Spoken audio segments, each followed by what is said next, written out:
Yep, the wheel horse is back. The old 315. Okay, here's what happened. They took it. I mowed with it for a while and everything was fine. He took it and mowed it for a little while, and then after an hour or so it started acting up again. So he headed my way, and after he got down here and ran it around for a little bit, it died again. So what I did was I got the spark tester out, pulled the plug wire, put the spark tester in line, checked, we had good spark. Okay, so I knew the coil wasn't a spark issue. So if it was just set for 1, 2, maybe 3 minutes, it would start right back up and run for a minute, and then it would shut off again. So I took the air cleaner cover off and got a little bit of starting fluid, and we let it run for a minute, and as soon as it started to die, like it just almost like you shut the key off, and then it would just pop a couple times after a bit. But as soon as it died, I just hit it with just a 1 shot of ether, and it came right back to life. So that was telling me I probably have a fuel issue. So what I'm going to do is pull this off and clean the bowl of the carburetor out. He had a fuel filter in here. I'll show you here in a second. But we're changing the fuel line, and I'm cleaning the tank out. The tank actually doesn't look too bad. Now there is this valve. It won't shut off. It'll act like it shuts off, but it don't. And then I don't know if you'll be able to see this. See right down there? And I believe it's supposed to have a screen on it. The ones I looked at new has a screen. So it's a $10 item or something like that. I'm going to suggest we change that, and we run a new fuel line, which I'm doing. As you can see, the fuel line came up through here and it had a filter on it. He said he had just changed that not long ago. Here's the new fuel line I got. I got it taped together. I got a 1/4 inch bolt I cut off about that long, shoved it together, taped it up, and I was able just to hook it on in the back there, and then I just pulled it through with the old line. Now the reason we're doing this is this old line is just like, I mean, it's like mush. I could almost maybe pull it apart, but I'm kind of wondering if dirt from that line isn't getting up through there. I mean, it would have to go through the filter, but anyway, if we have a clean tank, a new line, clean this carburetor out really well, and go from there. See what happens. It runs too good for a while, and then it's almost like it picks up dirt and gets it shoved up in there, and once you shut it off for just a few minutes, it's almost like the dirt's falling out. It's my theory right now. So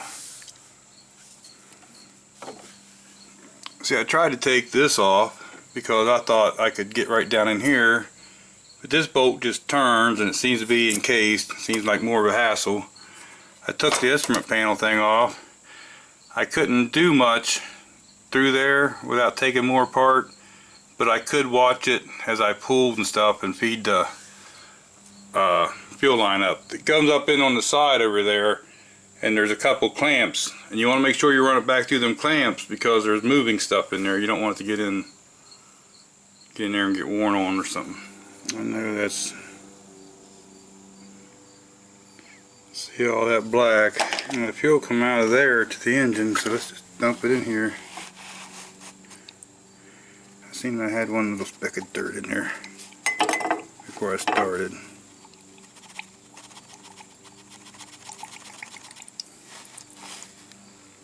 Right there.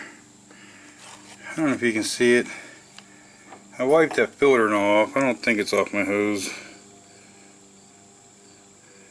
I can see there's a big piece there, and there's several little pieces. You know what, let's do something else too. Let's take a piece of this hose somewhere here, cut this fuel line, and let's slice it open and just see what it looks like. I don't know what we'll find. Look there. Okay, so there's inside that fuel line, and look. I mean, that's just got dirt and rust on it. The rubber's real soft. I bought 5 feet, and this is what I had left over. Now this valve, I could take this apart and see if I can clean all this out. But I really like to have the screen on there. So here's the new valve put in, and I tested this one. I shut it off, and it does shut the fuel off. And the new line, I gave a little bit of slack, so if you ever had to do something with the line, but not much, because it'll rub on things up there. Seems how it's new, and the other one has stuff in it. That's probably what we'll use. So that piece slides off. Well, the linkage is being rough. I could probably take that one bolt out, but I'm going to go ahead and take this out. If you look here, this linkage just pops up, and then you can push that right out. And then you got that spring right there. Just remember where you got it from. In hindsight, I would have took that bolt there out and got this off a different way. I did that and rolled that carburetor up to dump all the gas out of it, and I didn't want to do that. I wanted to drain it into that cup and see what we have. So what I'm going to do is wipe this carburetor down a little bit and all, make sure there's no outside dirt gets in there into the cup. Here's what we have in there. See the dirt floating around in there?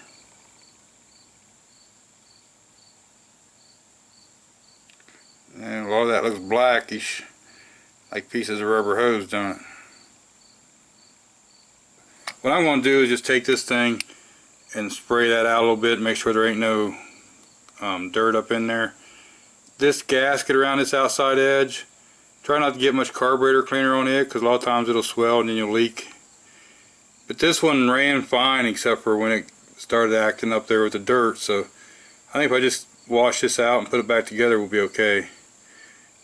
Okay, so what I did was I pulled that pin right there, just picked the float up and blew out down through there to make sure there wasn't no residual junk in that line.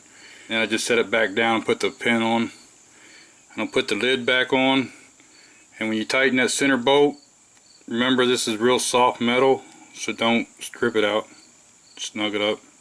On this, you're just going to stick the rod through that hole in here. And you're just going to push this back down until it snaps. And stretch that spring back up here. I put that back on like that. I have to get that spring on, and then before I go any farther, I'm going to deal with this. See, I can see if that fuel line I got will bend that. If not, I'll have to get something softer. See now that metal tube ends about right there, and if I try to use that fuel line, it almost looks like it kinks it off, don't it? Somewhat. Let's see if we can go a different route here. So I ran this a little bit, and then I let this set for a while just to make sure there wasn't no fuel leaks. So we'll put this up on fast. I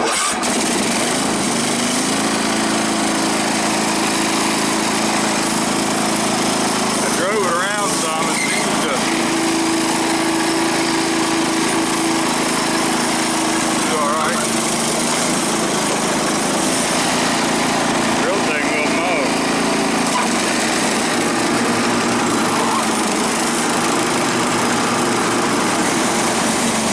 Seems to run just fine.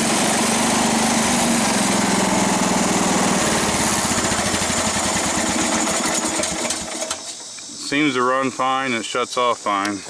So I'm going to mow with it for a little while and then give it back to the owner and